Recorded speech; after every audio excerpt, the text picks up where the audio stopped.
Franchise Secrets, Erik Von Horn.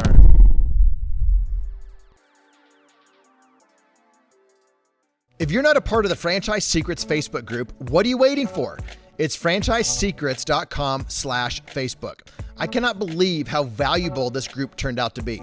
When someone asks a question, the feedback is honest, authentic, very helpful, and it's from multiple perspectives.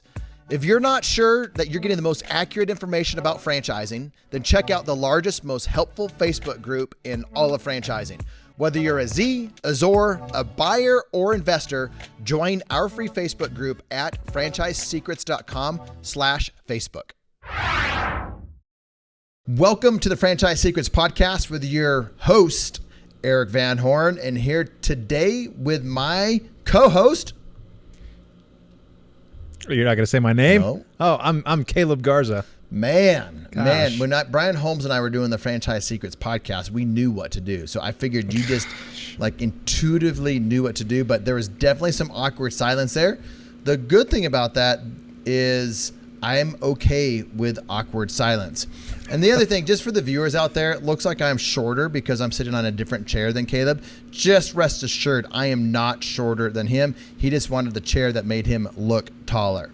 But here we are back on another episode. Kind of going through the secrets, Franchise Secrets group on Facebook, seeing if there's any good questions that we wanted to provide some commentary on. So let you take it over from here, buddy. All right, here's a question for you. So this comes from, I think her name's Idea. IDIA. I apologize if I'm not saying that right. We're from South Dakota, yeah. so like we don't know any names that are not like from, John, Bill, if it's John, Bob, Bill, Frank, we're Sally, Billy, or Billy Bob, like we are good with those names. I know a lot of Billy Bobs. Yeah, but if it's something else, we may not pronounce your name correctly. Yes. Don't take it personally. So, okay. So she asks, she says, I'm not sure if this is a dumb question, but I thought I would ask. Oh, I wish you would ask it. I'd probably say dumb question, Caleb, but it's probably not dumb. Probably not. It says, is it recommended to get business insurance for the new for a new franchise company? The franchise entity itself, not each location. So this is kind of a tactical, so yeah, you do get business insurance, and a lot of times, so you just need to talk to your insurance company. Real simple answer. Talk to your insurance company. Many times your franchisor wants to be listed as an additional insured. They'll probably be reaching out to you to say, yes, get insurance, list us as an additional insured, and just make sure, even beyond the franchise, if whatever industry you're in, the franchisor should say, here's the kinds of insurances you should have. Check with your insurance people, ask them anything else that we might be missing, because they might have other recommendations for you, or even ask other franchisees anything that we might be missing, or are you insured the same way? Because here's the deal. You'll probably get, insurance is there because something bad happens. And I've had multiple bad things happen. I remember in Austin, Texas, when I was there, and this is the worst. So you're sleeping at night and you get a phone call, like at 3 a.m. And here's what happens you go, hello, you're barely awake. And they say, hey, this is Officer so-and-so from the Austin PD. And you're just like, what happened? And this didn't happen just once. This happened multiple times. And they're like, hey, your alarm went off, and we went in to investigate, and someone threw a brick through your window and tried to take some of your computers or monitors. And guys, back then it was not the little flat screen monitors. It was the big monitors that you had to carry out, and they were worth probably like $200. But someone threw a brick through the window or the door to be able to get a $200 monitor. It was so stupid, but they caused a lot of damage and disruption. That was not fun. I had somebody else that busted into one of my offices, breaking in the front door, and just broke into it. And we had sensitive stuff in a tax office, and we had to have stuff locked up in certain areas, and we did. And so we were fine with all that, but that's why you have insurance. I had somebody else in another business that I'm not going to get into the specifics of, and it all turned out fine, but it went something like this. Hey, someone slipped and fell in the bathroom. It's called a slip and fall. in the bathroom, and I just wanted to let you know. Well, first thing that we did was call the insurance company, and they're like, document stuff, interview the employee, blah, blah, blah, blah. And that was it. And that's what we did. And then, 6 months later, whatever it was like, hey, you're getting sued by so-and-so because they slipped in your bathroom. And it's just, that is what insurance is for. So I'm a fan of having insurance. I'm a fan of having the right coverage. And I think that's the important takeaway here. Make sure you have the right coverage and talk to the insurance professionals to find out why you have certain coverages and what the risk is of not carrying certain amounts of coverage. So that's my long answer to that. What I thought was going to be a really short answer to the question. You said this is really tactical. I'm going to give this answer. But as I started to do it, I'm like, oh, I have had insurance, and this is why. And even on a personal standpoint right now, my wealth advisor is going through all of my insurance. He's going through everything, including business insurance, like general liability. And he's like, we want to make sure that you have the proper coverage for everything. And it's really easy for 1, 2, 3 years to go by, and maybe your financial position changes or things change. And sure enough, they caught some stuff. They're like, hey, do you have this kind of dog? Do you have this kind of, tractor, or this kind of ATV or four-wheeler or side by side? I said yes to all the toys because they just keep piling up. But I said, no, I don't have this type of German Shepherd dog. I have 2 golden doodles. They are not ferocious dogs. So I was overinsured in some areas and underinsured in other areas. So I would recommend, if you have an advisor that does stuff like that for you, have them do it, and they will be proactive with that stuff. Or if you don't have a wealth advisor, then you have you shop it out and you send it to a competing insurance company and you ask them, am I insured correctly? And give me some quotes and let them tell you. So anyway, that's both on the business side and the personal side. Love it. And by the way, we didn't prepare for any of this stuff either. No. Like you're like, hey, do you want to see the question? I'm like, no, just give it to me, because I think it's good just to roll with this stuff. Yeah. Well, that's good. You were able to share a personal story attached to it. So I love it. Okay. Adam, our friend Adam, in the Franchise Secrets group says, does anyone have any tips on GM compensation? I'm making an offer to a great candidate. He asked for profit sharing, which I'm totally fine with. But he wants to know, if there's any other compensation structure examples. And I think I remember a post like this, and there's usually like once a month a post like this comes about. I think I tagged my friend Stacy Barnes in here, who did a lot of training. He's also an instructor in the Franchisee and Franchisor Mastermind as an instructor, but he's trained a lot of franchisees and trained their managers and GM. So he had usually has some perspective. I reach out to people that I know that are in the specific industry in the brand that I have now. So this is exactly what I did last week. We're getting ready to hire somebody in one of my businesses, and they're taking on a management role. And my GM said, hey, here's what I'm thinking. I'm like, that's great. I love that. It's what you're thinking. And it goes for any of us. This is what we're thinking. We have a thing that we're thinking. Now, what I did is I said, I'm sending this to 2 people in the brand that I know that have more experience hiring management than I do in this particular brand, and send it to them. And they said, hey, this looks good. This might be a little off. This thing might be a little hard for them to reach. You might want to lower this. And somebody else gave a little bit different perspective, but it was very, very close. So my point in that is I would talk to franchisees in your brand that are known to be really good with management, and they usually have good compensation structures. So that's one way to do it. In terms of, let me tell a little story about solo salons.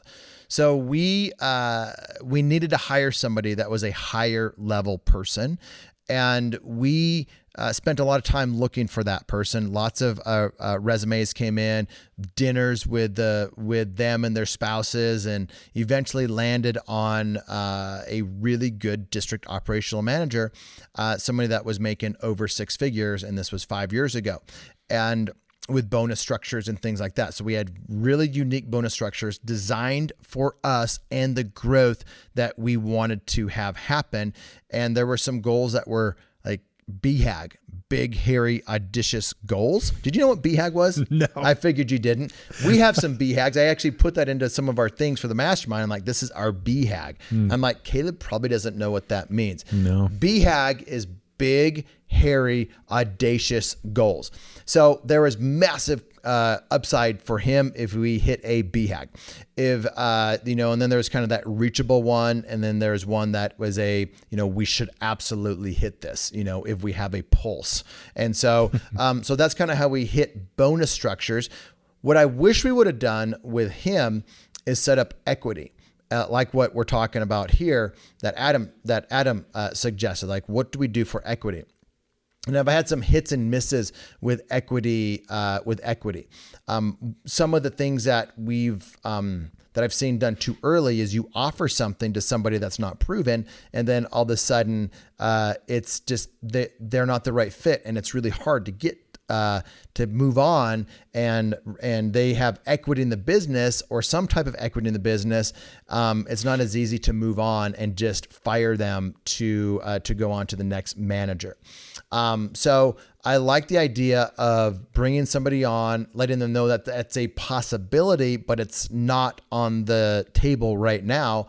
And then it becomes something that, as you see them perform, you really understand where they can move the needle. I think another caution is if you're going into a new business that you don't have experience in, it's really hard to understand what does move the needle, even if you have experience doing it in other brands, other industries, and whatnot. That particular industry, that particular brand, things will probably be a little different. So you're using your past experience in a new concept, which that might not correlate. And so you may not have the compensation structure and whatnot hammered out at the same time.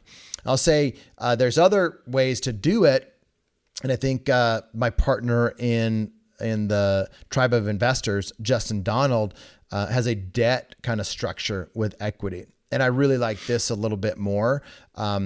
If there's somebody that is going to be an equity partner and they don't, lots of times they're an equity partner because they don't have enough money. And so if there's somebody like that is looking to be a district operational manager, they want to be an equity partner, they want profit sharing, maybe it's their business. Maybe you fund that business. This is called $100,000. You fund it. It's a promissory note. You make back your note first before there's much payment going out to them. They make a wage, and then once that note is paid off, you have some equity left in the business, maybe 20%, 30%, 50%, whatever it is. You have equity left in that business, and they own that business, and the note's been paid off. They're 50 to 80% owners. Now your chips are off the table and you've got equity in the business. That's a nice way to do it on kind of that new business startup. So anyway, couple thoughts on that. Cool. Tatiana, she asks, hello. Well, I'm going to give you some background real quick. She says, hello, everyone. I'm ready to buy my first franchise. I'm researching a few options now. She's asking about the semi-absentee model. And she asks three different things. First, what is it really like to manage the manager? Number two, what are your daily activities? And number three, is it possible to keep your 9-to-5 job and use 10 hours a week to successfully operate your franchise in this model? Let's go 3, 2, 1. Perfect. I would say 20 hours a week minimum with lots of flexibility. If you're doing it 10 hours a week, and something goes wrong, big challenge. And here's what I did. When I was a consultant, I had somebody that was ready to buy a franchise. Like he was, after Discovery Day, ready to buy. And this was his question. Erik, should I buy this brand even though I am flying around the world and I can, when I'm in country, I'm there, I can do it. I can even put in more than on average 20 hours a week a year, but I'm not very flexible. And I like to ask questions. And I think a lot of answers are solved by asking the right questions versus just regurgitating advice, because we all have advice. So the question to him was, how would you feel if you're in Timbuktu or London or, the Swiss Alps someplace? How would you feel if your key manager quit? What would you do? He's like, I would freak out. That would be the worst thing in the world. And he's like, I'm not going to buy. I'm like, you probably shouldn't buy. That's what I was thinking. But I let him make that decision. But that was my question to him. And that would be the question that I would have to you. If you only have 10 hours a week to put into the business or work on the business, you're really, really busy. And if something goes wrong in the business and it requires you to be there for 30 hours a week, 1 week a year or 3 weeks a year, what would that do to your current life? Would you be able to do that? Or would that throw your personal life and work life into a tailspin that would freak you out? And if that's the case, you got to think about that. But if you're like, no, I'll just, I will have another employee. I will pay, I'll pay an extra $50,000 out of my own pocket a year. In other words, going the whole $50,000 to have redundancy built in so I can build something bigger. That's the option. And that's why people in semi-absentee, the goal is to get to the place where you have economies of scale. You don't want to just it's much easier to have semi-absentee on 3 locations of a retail concept than it is with 1. Because now you have a district operational manager that can oversee 3 locations, store managers in each location. And that way, if you're in Timbuktu on a skiing trip or work trip, and one of your managers, it used to be, calls out, moves or gets pregnant or is gone, whatever happens, your district operational manager can step in. They are acting as the owner. They can do that. But if you don't have somebody that can act like the owner, then you probably should not be, you shouldn't be moving forward with that semi-absentee concept, because it's probably not as semi-absentee as you think it is. And that brings up another point, and then we'll go to question 2. A lot of brands claim to be semi-absentee, and a lot of brands are semi-absentee. But to validate the semi-absentee proven system, you need to talk to franchisees that are doing it. And did they start out semi-absentee? Because that's the other thing. Just because they are semi-absentee, did they start out that way? And so when you're validating, make sure you ask those questions. Now, if the brand's new or they're moving from a owner-operator model to a semi-absentee model, you need to just be okay that this is not a proven semi-absentee model. This is a likely or hopeful semi-absentee model, and you just need to be honest with yourself that you're okay with that and it's not proven. I've had a number of discussions recently with people about that very thing. So these are some of the things that people don't want. These are some of the things that people may not want to hear, but that's the hard truth. So what was question number 2? Do you remember? What are your daily activities as a semi-absentee? I'm sure that changes. You need to, as a semi-absentee owner, you're pretty much hands-on in the business, getting that manager, that store manager. Like, your goal is to get somebody hired so you can be semi-absentee. So you are laser focused on getting somebody hired that can run that business for you. And then they are laser focused on getting people underneath them. So if something happens to them, the business doesn't just close its doors. That's like number 1. And then you just need to build that team. Then you do all kinds of other stuff that normal business owners do. But that's number 1. You need to find that key person that has an owner mindset, that wants to run the business, and pour into them, empower them, help them, and that's number 1. And that's really where your time is going to be spent. Mistakes people make is they micromanage that person, or they are not following up with that person enough. And I've made this mistake where I'm not requesting enough information from them, and the business gets off course before I can off course more than I would like before I can get in there and correct it. So that's the balance. Cool. And then the last one that she asked, what is it really like to manage the manager? you need to, if I'm going to have a manager in a business, it goes back to what we were talking about on an earlier podcast about books. I would want to find someone, if I'm the visionary, and most of the time the semi-absentee brand owner is the visionary, otherwise they would be in there running it. So they're the visionary, or should be the visionary, and they hire the integrator. And I've made the mistake in the past of hiring another visionary that's just like me. You need somebody that's in there and they are integrating. They are wanting to build the business. They're wanting to manage. They're wanting to do all of those types of things that an integrator does. And so I would find the integrator and manage that person and understand the role of an integrator. And again, kind of goes back to empowering them. So did I answer that question, or did I get a little off track on that one? I think you answered it. I figured that. Yeah. I figured that. At least I fooled you. Maybe I fooled you so much with just saying semi-absentee so many times that you're like, God, Erik did a really good job answering that. I think you did good. So if you didn't answer it, write it in the comments. I will write a complaint to this guy. No complaints.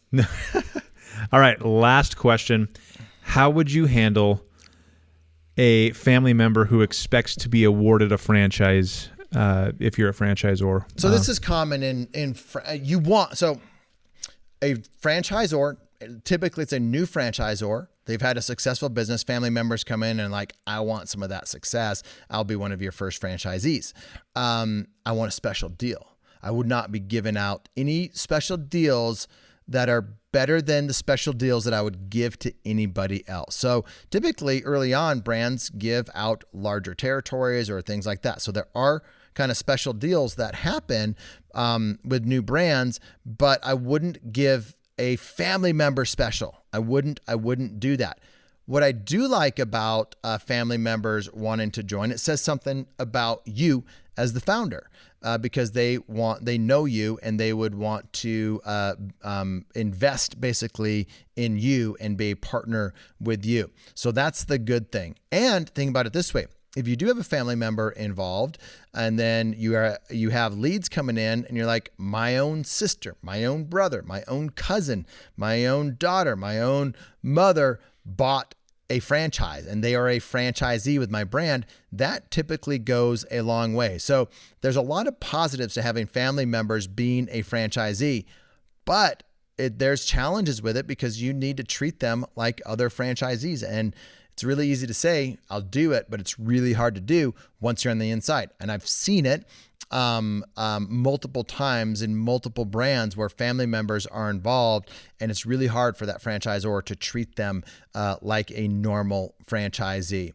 And sometimes they don't get any special treatment. They get the opposite of special treatment, and sometimes they get special treatment, but it's really difficult. But if I'm a new franchisor, I had a family member that wanted to join, I would make them go through every process that anybody else would go through. And I would try to stay out of it as much as I could as the founder and let the team make that decision and then support them and then treat them like any other franchisee. So that's some commentary on that, but I don't have a clear probably answer, like it's a yes or a no, but that's how I would handle it.